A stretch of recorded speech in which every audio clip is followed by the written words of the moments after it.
Hello, friends. This is Leslie, and this is Leslie's Cancer Confessions. I'm going to be referring to notes, so if you see me looking down, don't worry, I'm not having a stroke or, distracted by something. If you're new here, welcome. And if you've been here before and been following my journey, welcome back. This is my vlog where I share the 9 years since my metastatic breast cancer diagnosis and all the treatments and procedures and tests that I've had throughout the course of that all. If you want to know about all the different spots that I've got cancer in my body and where they've been and disappeared, you can look back at my previous videos to find out where I've been and where I am at now. So I just want to bring you up to date and say that my very last video that I uploaded was the 2nd day of April. And on that day, I had just begun doing the treatment for Doxil, which is the cousin of the Red Devil, which is a bright red cancer treatment. And they improved it and wrapped the molecule with a type of enzyme that breaks down slower, so it's longer lasting, so you don't have to have it as frequently, and it became a once-a-month treatment instead of a twice-a-month treatment. So I was on that in April, and it didn't work. And let me inform you what changed to indicate to them that it just was not working for me. It was time for me to have a CT scan. It had been 3 months. So they did my CT scan, and on my previous CT scan that they performed when I was hospitalized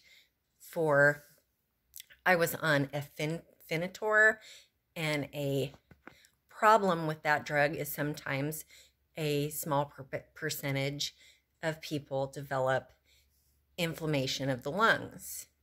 I have metastatic tumors in my lungs, and I also have ground glass opacity, as well as bilateral pleural effusions, which means I have fluid in my lungs and I have tumors in my lungs, and ground glass opacities are teeny tiny tumors. It's like if you had asbestos and you blew it and it was like a dandelion and it foofed in the air. I have little tiny bits that look like that all through my lungs. So I have lung problems. And then I developed this uncommon swelling, and I was hospitalized for 5 days in January.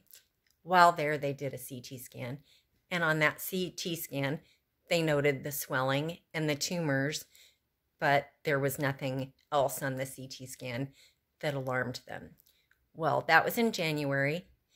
And then I had a CT scan, I want to say it was in May.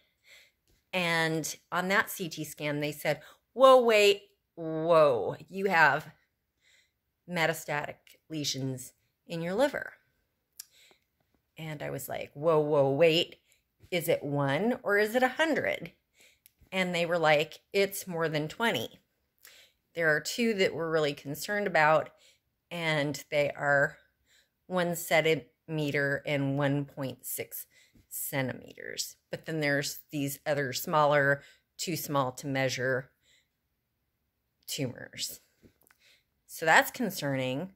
That shows me that brief span on the Doxil did nothing for what it already was existing in my body, and also allowed it to spread to another organ.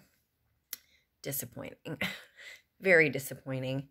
So at that point, I spoke with my oncologist, And we're in this crazy new world where you don't visit your doctor anymore. You do video teleconferences.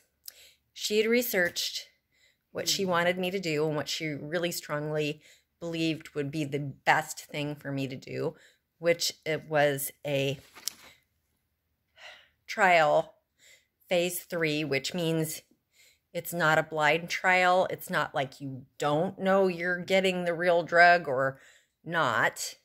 You know right away if you're receiving it, and if you're not going to receive it, there's a backup medication, chemotherapy that you receive instead. So that was there's a number for this, and I believe it's 432 is the final 3 numbers in the long number numerical code for this study.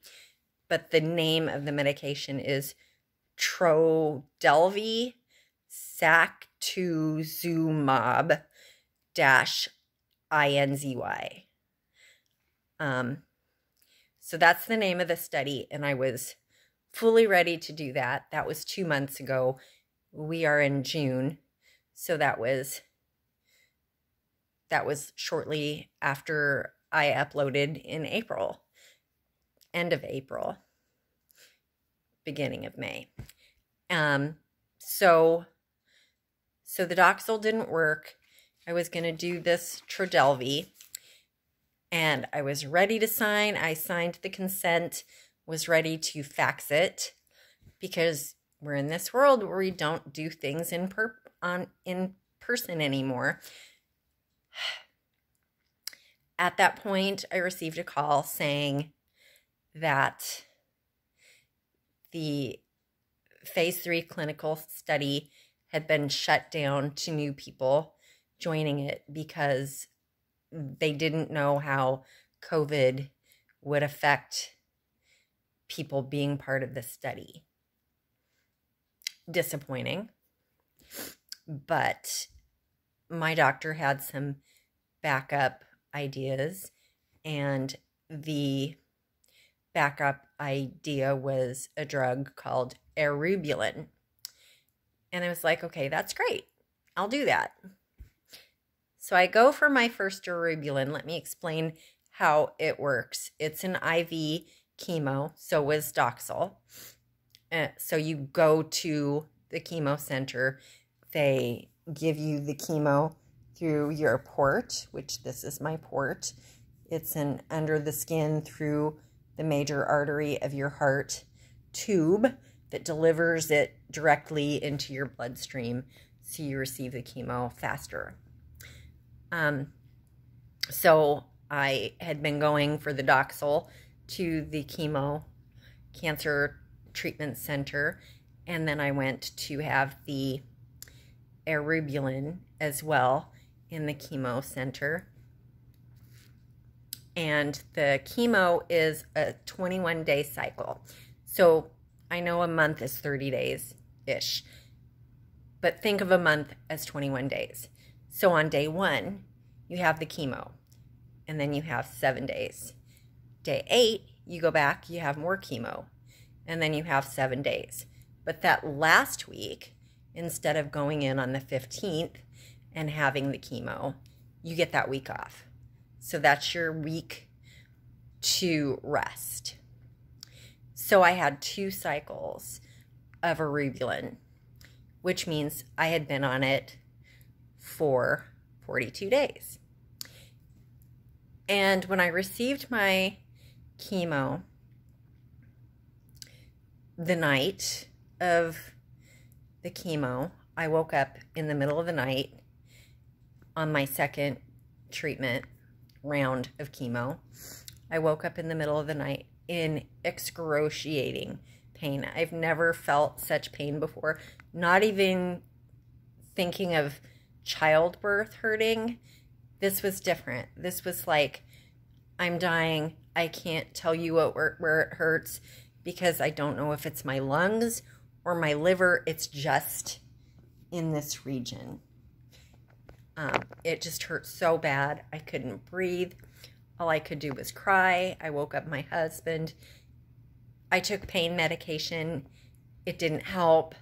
4 hours later, I took more pain medication. It took like 12 hours of every 4 hours taking pain medication before it kind of calmed down enough that I could sit up, start talking like a normal person, but I was deeply uncomfortable. Very afraid to do the day 8 treatment. That night, same thing. It was really bad. So I called my doctor and said, it was the week the 15th. So I had done the first 2 treatments. That week I said, hey, I'm going to call her or message her on the patient portal and say, when I have my in-visit meeting with your physician's assistant, I want to make sure that we discuss this new pain and how bad it is and how uncontrollable it is and how much more medication I'm taking, because I don't like taking any medication, but especially an addictive narcotic, even though apparently it's not addictive if you're somebody who lives with pain. So I wrote this and sent it through the patient portal, and an hour later I was being called and say that the doctor, the physician's assistant, said this is not normal pain. Where is it? What is it on a scale of 1 to 10? Told her it was a 9, and I've never experienced a 9 with my cancer before. And she said, well, the doctor wants you to have a CT scan, which that was this past Monday. So I wasn't due for a CT scan until August, and it's June. So I had the CT scan on Monday, and then my doctor called me on Tuesday, and the news, it just wasn't good, but it was worse than I expected. I expected to hear that I still had some tumors in my liver, but that the cancer was making some of the tumors in my lungs go away, or, you know, it was a little better. Was I what I was hoping for? But what she said shocked me. She said that my 20-something tumors had increased, and that I actually had like 30 tumors, so 10 new tumors in my liver, and that the 2 in my lungs, that I had more tumors in my lungs than before, and also more ground glass opacities. They're so small they can't count them, but they can tell that the cloudiness of the scan had increased, so there are more. I need to grab a tissue. So that was upsetting. Obviously, that shows that the chemotherapy, the eribulin, is not working. So I asked her what the plan was, and she said that the clinical trial had reopened for the Trodelvy, and that if I still wanted to join it, that I could. And the way it works is the same as the eribulin. It's a 21-day cycle. It is not a blind study. I will go, and it's a 50-50. They call it a coin toss. So you get there in the coin toss. I don't know how they perform it, if the computer picks whether you receive it or not, or if they literally do a coin toss. However, whatever they do. Sorry, I have to pull this out so I can wipe my nose. I know that's gross and rude, but this is my life. This is how I have to live now, with allergies and a cannula. So I told her, yes, of course, I wanted to do this study 2 months ago and feel like I've been set back by doing the eribulin. I don't know when I'm going to start this study because I literally just found out yesterday. My understanding is there's a 50-50 chance that I'll receive the Trodelvy, but I'll know if I'm not getting it. And if I don't get it, I will get a drug called Gemzar. Now, I'm confused because the information that I took in when I spoke with my doctor was that if I get the Trodelvy, that I will also get the Gemzar and be on both simultaneously, because the Trodelvy is a drug that is already approved for HER2 or triple negative breast cancer, but that is not what I have.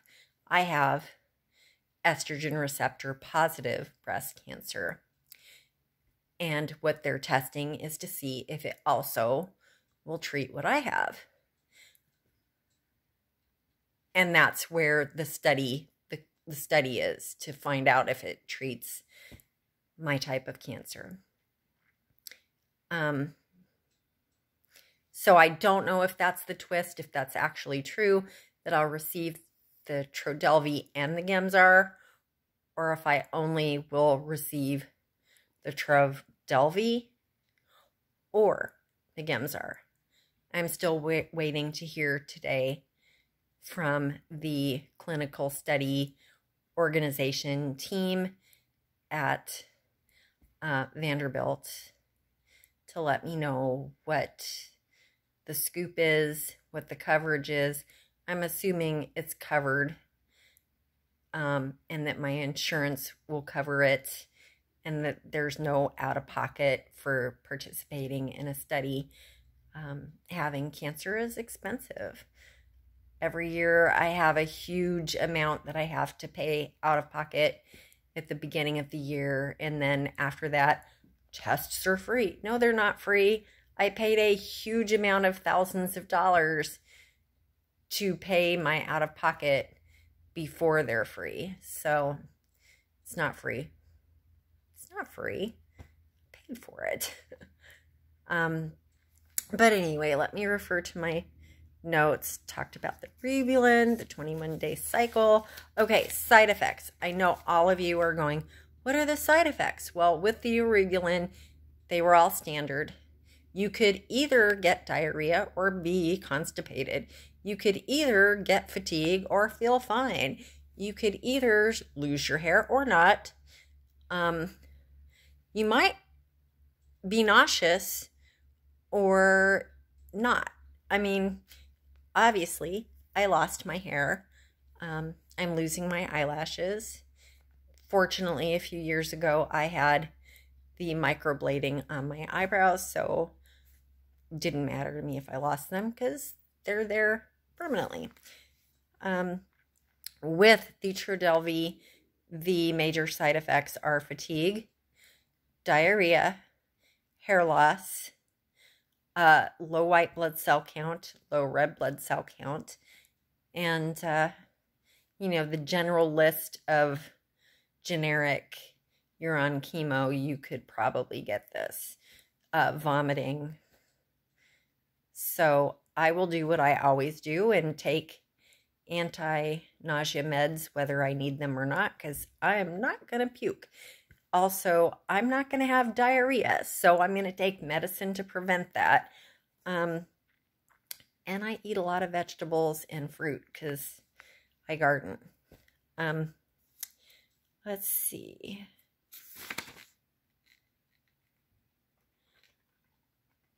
So that really covers everything that has gone on since April when I last uploaded and how I'm doing. Emotionally, I am super bummed that I'm worse off now than I was 2 months ago with the amount of tumors, and worse off than I was in January with it having gone to my liver.